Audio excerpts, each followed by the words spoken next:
All right, let's get into the cab with one of the most iconic and, yeah, unsettling figures in all of cinema.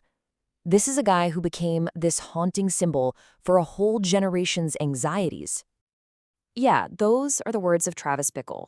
And look, if you really want to understand Martin Scorsese's 1976 masterpiece, Taxi Driver, you have to start right there, inside his head. That one quote, it just sets the stage for everything to come. So, let's dive in. Section 1. God's Lonely Man. First things first, we've got to try and understand the guy at the center of this whole storm, right? Travis Bickle. He's this absolute icon of urban alienation. And his internal world, man, it's just this pressure cooker of disgust and this desperate need for connection. So Travis, he's not your typical hero, not by a long shot. He's a walking contradiction. You know, the screenwriter Paul Schrader, he described him as a guy who seems like he just wandered in from a land where it is always cold.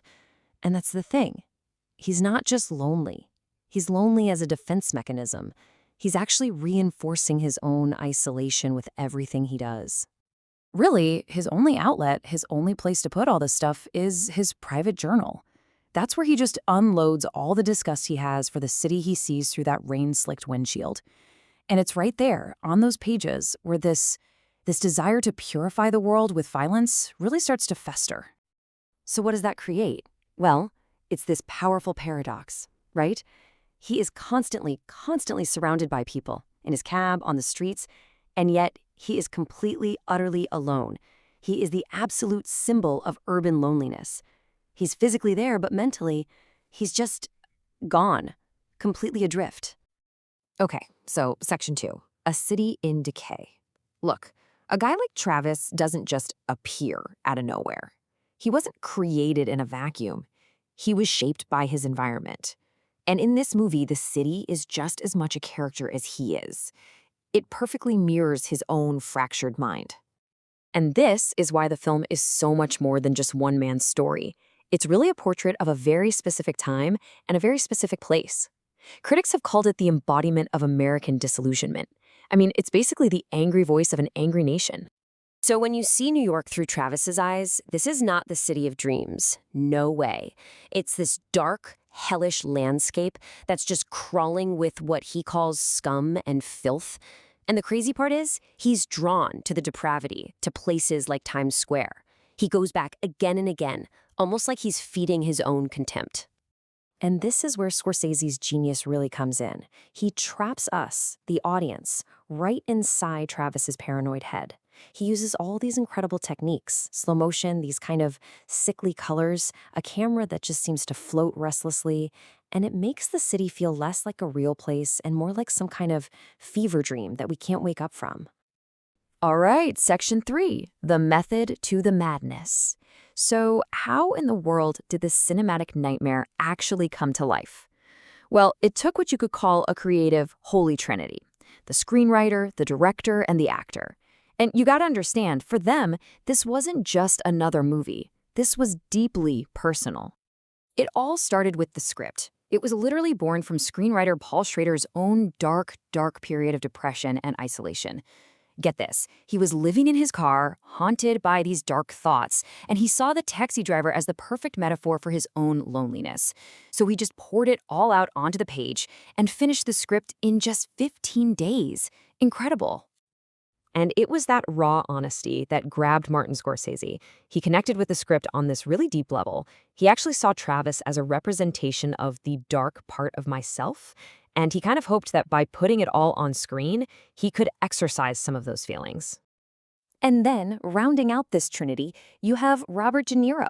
He just became the character through his now legendary method acting. I mean, he literally immersed himself completely in the lonely life of a cabbie just so he could understand what it felt like to be invisible in a city of millions of people. And that total immersion, it led directly to one of the most legendary, totally improvised moments in all of cinema. It's just this raw, chilling display of a man confronting his own fractured self in the mirror. And you want to hear something incredible? That legendary line was pure De Niro. The script just had this simple, kind of vague note, but he took that and transformed it into this chilling display of a man whose only real conversations are with the ghost staring back at him from the mirror. So, Travis's final transformation, it's signaled by maybe one of the most memorable haircuts in movie history. But have you ever wondered what the story is behind that mohawk? Well, as it turns out, it was a practical problem. De Niro was scheduled to shoot another movie, The Last Tycoon, right after this, so a real mohawk was totally out of the question. The legendary makeup artist, Dick Smith, had to get really creative. But here's the cool part. That limitation actually made the performance better. The discomfort from this latex cap he had to wear, it forced De Niro to hold himself really rigidly, which made Travis seem even more wound up, more robotic as he marches toward that violent climax. It's brilliant. You know, nowhere is Travis's warped psychology clearer than in the way he sees women. Scorsese himself called it the classic goddess horror complex. On the one hand, he puts Betsy up on this angelic pedestal, but when that fantasy inevitably shatters, his focus just snaps over to violently rescuing the young prostitute Iris. He's completely trapped between these two impossible extremes that he created in his own head. Okay, so Section 4, an accidental hero? Because all of this rage, all this confusion, it finally just boils over in the film's bloody, bloody climax. And that leads to this deeply unsettling aftermath, and probably the film's most difficult question. So the film just leaves us with this impossible question, right? Is Travis redeemed? Or is he just a ticking time bomb waiting to explode all over again?